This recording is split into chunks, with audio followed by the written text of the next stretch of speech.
Hi, I'm John Feldt. Welcome to the Weekly Water Outlook. You know, the upper Midwest has been getting more snow each week, generally from Minnesota, Wisconsin, into Michigan. I'm going to be talking in this week's briefing about really it's not sagging all that far south quite yet, although it could over the next couple weeks. But it really looks like the hot spot's going to be the southeast U.S. There's also currently a scattering of flooding over that region, and more rain is on the way not only this week but next week as well.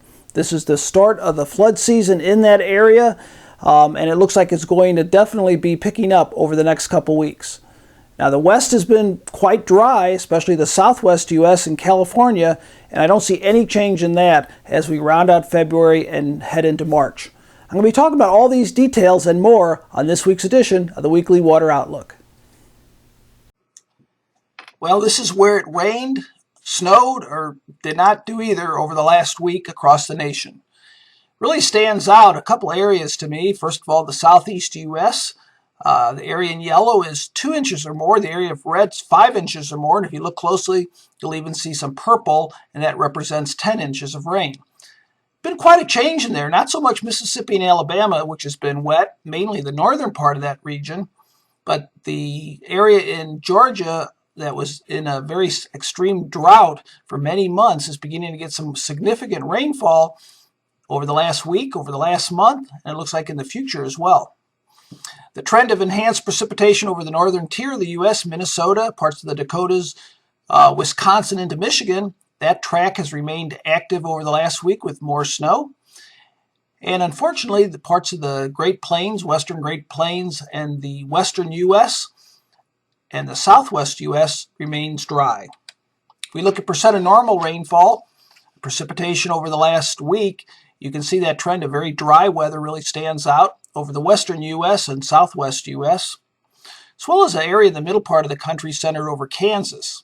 Those active tracks of snow over the northern tier of the U.S. and the southeast U.S. also stands out with 4 times normal precipitation for the last week. Now, we did add some snow over the last week. The areas in purple are generally an inch or so. Areas in yellow are 2 to 4 inches, green 4 to 6 inches, and blue over 6 inches of snow.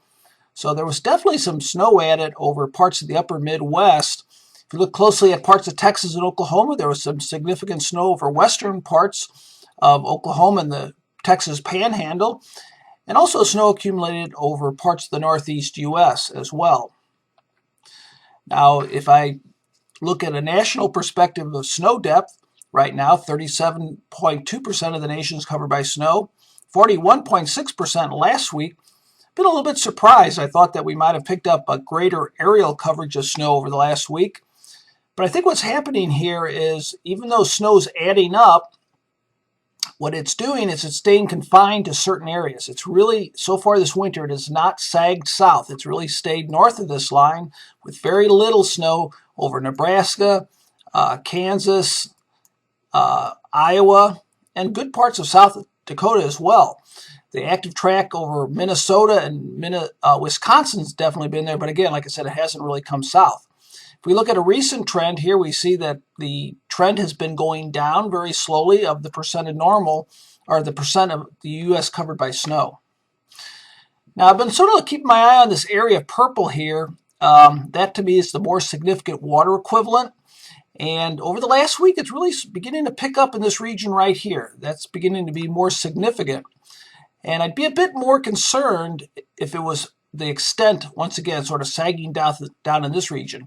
Right now, it's pretty confined, so I think if that would melt, there might be a local issue, but it wouldn't necessarily be all that widespread. But I have to keep an eye on this right now because if it does begin to sag further south, that could pose some issues for spring snowmelt. But right now, like I said a couple times here, it's confined. Now, the flood threat, it's not unusual for parts of the southeast U.S. to have some scattered flooding in February, much more likely as we get into the late winter and into early spring. This is sort of setting the stage. I always call it getting closer to a cliff. We're getting closer and closer and closer, and then you fall off that cliff or have that big flood event. This is just one step. We have some minor flooding over the southeast U.S. Areas in orange are minor, areas in red are moderate, and areas in yellow are just high flows, but within bank. I wouldn't say this is anything unusual for this time of year, but it does indicate that rivers are running fairly high, and soil moisture is also high, so should more rain occur, which it looks like it will, the potential for flooding would be more widespread and perhaps more significant. In addition to the flooding, on the other end of the spectrum, we have a large area of drought over the central part of the nation. Over the winter months, it doesn't usually deepen all that significantly. It's more moderate. We also have it over the southeast U.S., and even though the coverage over the southeast U.S. has remained fairly stable, the intensity has been tampened down by the recent rainfall, especially over Georgia, where the most extreme drought, the exceptional drought, D4, went from about 19% not all that long ago down to 0 in the most recent outlook here on February 12th due to the recent rainfall. This shows the areas of improvement in drought in green, and you can see that across the nation over the last 4 weeks, over this area right here in the central part of the nation, and then the southeast U.S. into the mid-Atlantic were the areas of drought improvement over the last month. Okay, so I wanted to set the stage and mention that there are some vulnerabilities. I think there are 2 areas in particular. First of all, in the southeast U.S., I've overlaid the past 30-day percent of normal rainfall. Blue is above normal, so what we have in the southeast U.S. is above normal rainfall. We also have, like I mentioned, high stream flow. So this area generally that I'm going to outline, and sort of general here, I think it's going to run up the spine of the Appalachians and come down in this region. There's an increased vulnerability that's existing in this region. So keep in mind, if heavier rain falls in that area, we could have a greater flood threat. I think there's a secondary vulnerability due to snow, and this one probably won't change a whole lot, but we are accumulating significant amounts of snow over parts of eastern North Dakota, Minnesota, Wisconsin, and parts of western Michigan, and we're going to have to keep an eye on that, but that's more of a longer-term vulnerability heading into spring.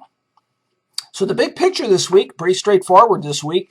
Normally I have 3 or 4 lines on here, but we're going to have a trough of low pressure anchored over the western U.S. here. And each one of these little shaded in areas are pockets of energy. And they will be rotating around this jet stream and ejecting out into the northeast U.S. Each one of these is capable of picking up some moisture in the Gulf of Mexico, transporting it into the southeast U.S. and mid-Atlantic, and producing some significant rainfall. The timing would be the possibility of a rain system every 3 to 4 days. So we are on a more active track for parts of the nation. This is the rainfall forecast from NOAA for the next 7 days. And you can see it's very significant over the southeast U.S., and that's the area I think will be the real hot spot. I did want to mention, though, over the middle part of the nation as well, and some of this will be in the form of snow, heavier amounts of precipitation in this region as well, and in the colder air that could be in the form of snow. So we could be increasing the snow a little bit further south over the next week or so. I also wanted to go out a little bit further. This is the end of the medium range model. This is into early March, and it shows some of the more active tracks, and I think it clearly shows 3 areas to keep an eye on. The southeast U.S. is by far the most active spot that's forecast as we round out the month of February and into early March. The Pacific Northwest, even though it has not been active over the last couple weeks, looks like it's going to become more active.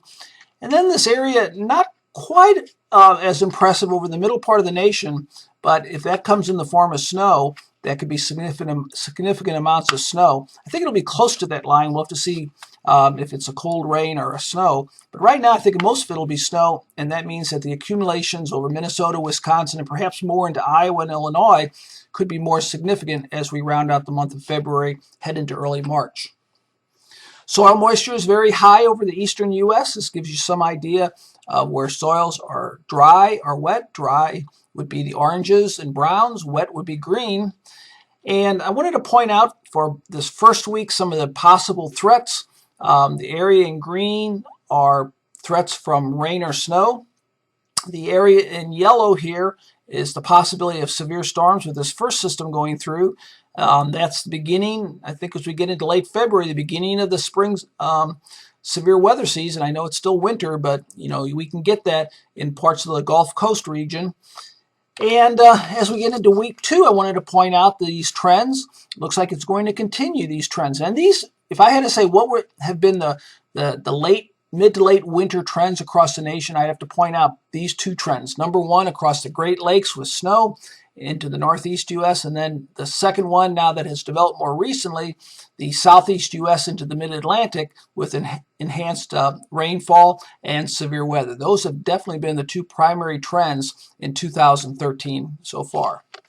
So the takeaway points from today's weekly water outlook briefing: the active spots, upper Midwest, Great Lakes, southeast U.S. Keep in mind, this is not just this week, but next week as well. Potential flooding. This week might just bring us to the brink. Next week could be more. And then continue dry over the western Great Plains and the southwest U.S. Appreciate you listening to this week's briefing of the weekly water outlook. I will be issuing information throughout the week.